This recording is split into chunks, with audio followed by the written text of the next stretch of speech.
आदरणीय प्रधानमंत्री जी ने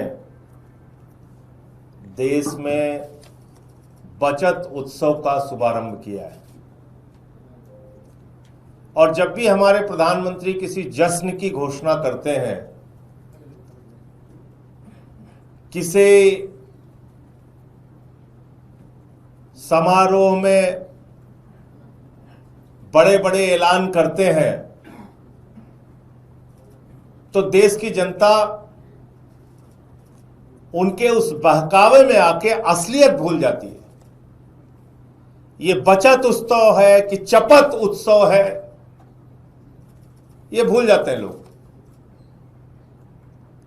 और ये बात मैं इसलिए कह रहा हूं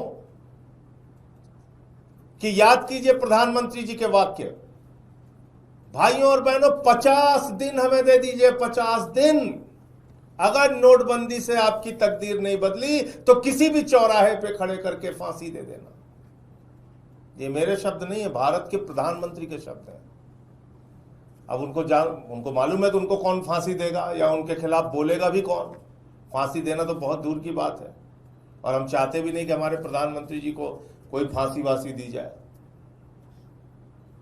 उनसे तो वैसे ही लोग भयभीत रहते हैं, कौन उनको फांसी देगा। लेकिन बोला नोटबंदी है, आपकी तकदीर बदल जाएगी भाइयों बहनों, 50 दिन दे दो। अगर तुम्हारी तकदीर नहीं बदली तो चौराहे पे खड़ा करके फांसी दे देना। पूरा देश लाइन में खड़ा हो गया, उस जश्न में शामिल हो गया, नोटबंदी का जश्न। पूरे देश ने नोटबंदी का जश्न मनाया। 100 लोगों की जान लाइन में लग के खत्म हो गई और 99.3% पैसा फिर बैंकों में वापस आ गया। न काला धन खत्म हुआ, न जाली नोट खत्म हुआ, न आतंकवाद खत्म हुआ, और यही दावे किए थे प्रधानमंत्री ने। फिर 2017 में आए, बोले देखिए अभी तो आपको सिर्फ एक आजादी मिली है भाइयों बहनों, अब हम दूसरी आजादी लेके आ रहे हैं। रात में 12 बजे आप लता मंगेशकर का गाना सुनिएगा, और जीएसटी, हम देश के अंदर आर्थिक क्रांति लेके आ रहे हैं। देश के अंदर बहुत बड़ा टैक्स सिस्टम में बदलाव कर रहे हैं। जश्न मनाओ सब लोग। हमारी देश की जनता फिर से जश्न मनाने लगी। और देखिए गजब की जनता है और गजब के प्रधानमंत्री हैं।